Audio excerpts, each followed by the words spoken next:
just can't let it go. Somebody say, don't let it go. If you don't let it go with one, why would you let it go with someone else? You got to be clear on your principle and the value. You ain't going to ever come out of Egypt if you keep doing things you did in Egypt. You caught that one. I heard the Spirit grunting you. You ain't going to ever come out of Egypt if you keep doing the things that you were doing in Egypt. The reason why you're trying to come out of Egypt because you're tired of doing what you've done in Egypt. And you can't compromise. Somebody say you can't compromise. In other words, you cannot keep conforming and allowing things that you don't agree with to happen. Oh, God. All right. Can't compromise. Say you can't compromise. You know what gets you farther and farther in Egypt? Compromisation. He said, well, you know, everything can't go your way. But there's just certain things God says, I ain't going to compromise. Because I realize if I compromise, then you might be glad with me, but God going to be mad at me. Let me say it again. If I compromise, yeah, you might be glad with me, but God going to be mad at me because what I did was to please you and displease God. See, on your principles and your values, you know how sometimes folk be telling you go to church too much, you ain't got to go to church. Hold on one second, baby, but you ain't say nothing when I was going to the club all the time. You ain't say nothing when I was at happy hour all the time. Come on, help me somebody. You ain't say nothing when I was smoking them Scooby-Doobies. Come on, help me somebody. You ain't say nothing when I had, amen, that Ernest and Julio Gatto. Come on, help me somebody. You ain't say nothing then. Now all of a sudden I ain't doing that stuff, and you're telling me now I don't need to do all that. You can't compromise on your principles and your values. Sometimes you just got to take a stand. And I'm going to tell you this. I'll give you one more and I'm going to go. If you don't take a stand on your principles, let me tell you what people would do. They would respect you even though they don't like you. When you don't compromise on your principles and your values, people will respect you even though they don't like you. They'll be mad at you, but guess what? They got to respect you. And they'll go around telling folks, I'm going to tell you right now, they ain't going for that. You might as well go on about your business. Because help me somebody. See, because you're clear on your objectives, principles, and your values. You know what they disrespect you? When you compromise. Because they feel like they got the upper hand now and they're in control. Oh, I made them do this right here. Let me see if I can make them do something else. Oh, y'all don't hear what I'm saying? Say I can't compromise. Come on, say I can't compromise. If I want to come out of Egypt, when I'm following and recognizing divine leadership, I can't compromise. I have to make sure that I'm clear on my principles and my values. I can't compromise. Let me give you one more. Look, let me share something with you. God spoke to me and gave me this insight in Revelation. Watch this right here. Not only must that, but I got to be able to delegate functions. In other words, some things I have to trust people with. Come on, you ain't going to come out of Egypt if you can't trust nobody. I'm going to say it one more time. You ain't going to come out of Egypt. So I got to be able to delegate functions. In other words, I got to be able to put the right people in the right place to get all of us out of Egypt.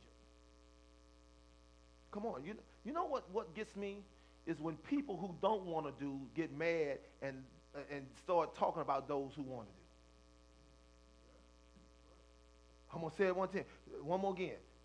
You know what makes me get upset?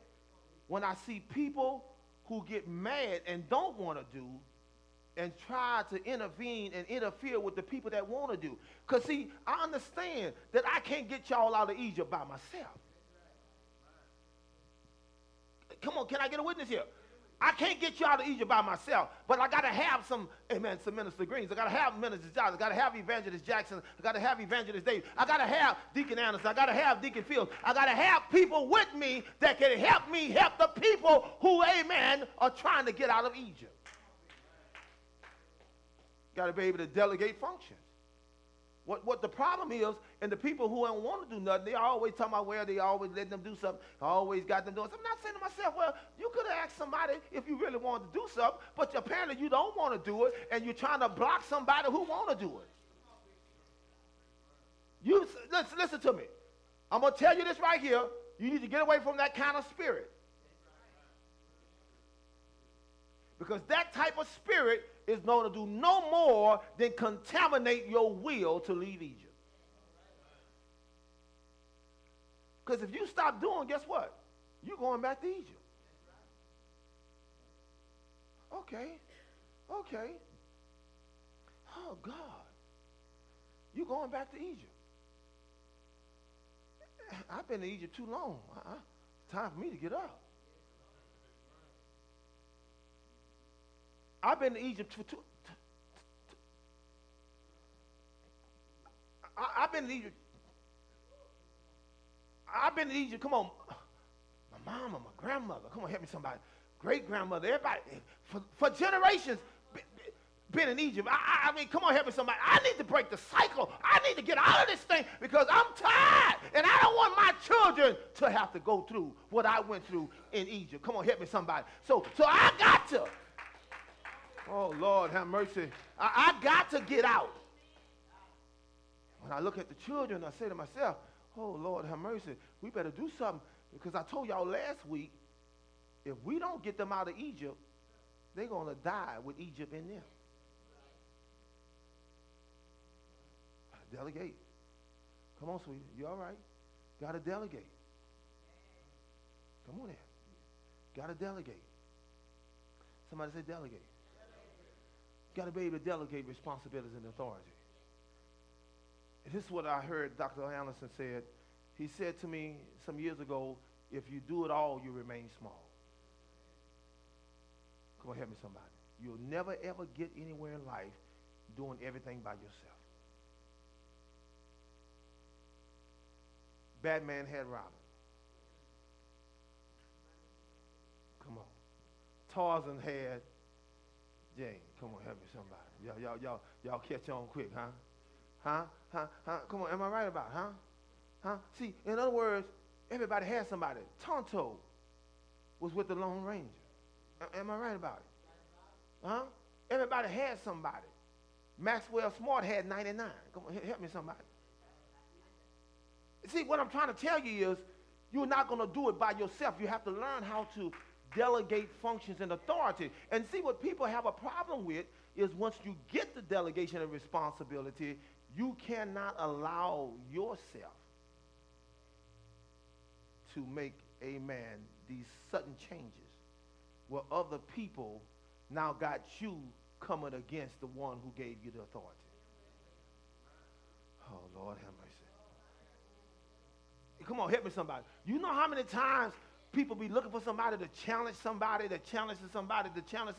so they can challenge the leader? In the Baptist church, come on, help me somebody. Somebody say in the Baptist church. Not all of them, but some of them. Yeah, thank you very much. In the Baptist church, not all of them, but some of them, they train the deacons to fight the preacher. In the Baptist church, they trained the deacons to fight the preachers, and the preachers appointed them. And here it is, the people telling them, you can't let Reverend them take our church away from us. And so instead of them trying to flow and follow and recognize, because that's my point, the leadership, amen, divine leadership that God has put in place to help get the people out of Egypt, instead of them trying to recognize that, now they're fighting against the will of God. And I'm going to tell you, like he said in Numbers 22, it's hard to kick against the prick. You can't fight against God. And anytime you come up against God's divine leadership, you're fighting against God. God said, hold on 1 second. Mike Tyson was the only one who could take you out in the first round. You won't even get in the ring. I'm going to say it again. Mike Tyson was the only one to take you out in the first round. With God, you won't even get in the ring. You've already lost. No win situation. Delegate function and authority. This is a great church. This church has potentials to do great things in the kingdom. But it takes people recognizing and knowing how to follow and delegate authority. You know the problem that I've always had with African Americans? They'll submit and conquer down to a white man, but they stand up and want to fight a black man. Nobody want to say nothing. I throw the arrows in the air. If they hit you, they wasn't intending to mention you. Come on, help me somebody. You just tell it like it is. Come on, help me somebody. You'll cower down to a white man. He come around, you running, picking up stuff. That ain't with your job responsibility. You pick it up, move it around. Trying to stay busy, look busy. Come on, help me somebody. The white man come around. I ain't got nothing against my Anglo-Saxon brothers, but I got a problem when you give so much respect to him.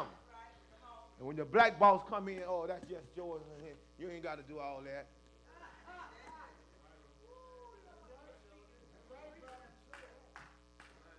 Oh, you ain't got to do all that. That's just Joe. Come on. And so you make the black man look bad because he depends on you to do your job so that he can get respect as, amen, a leader, but you won't do it because you don't know how to, amen, respond to delegated authority.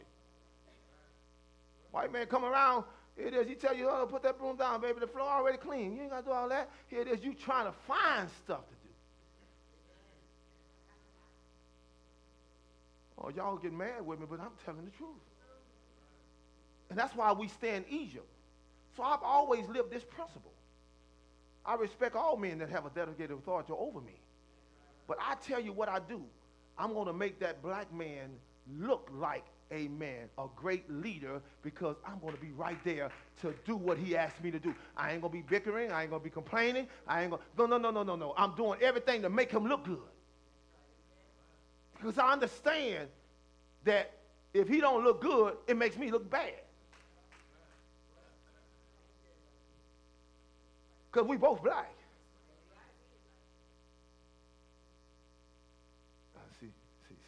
See, God is speaking, huh? Come on, I'm talking about how to get out of Egypt. Black man tell us something, we ready to curse him out. The white man tell us something, we don't say nothing.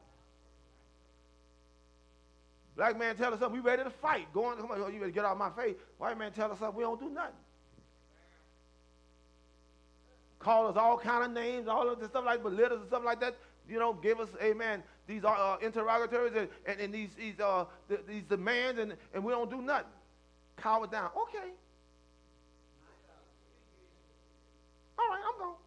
No problem. Yes, sir. Yes, sir. No, sir. That's when the white man come in. Yes, sir. No, sir. Yes, sir. Yes, sir. Yes, sir, boss. What you want me to do? Yes, sir. Yes, sir. Yes, sir. Hope for all I do. Jesus, you're the center of my joy. Jesus, you're the center of my joy.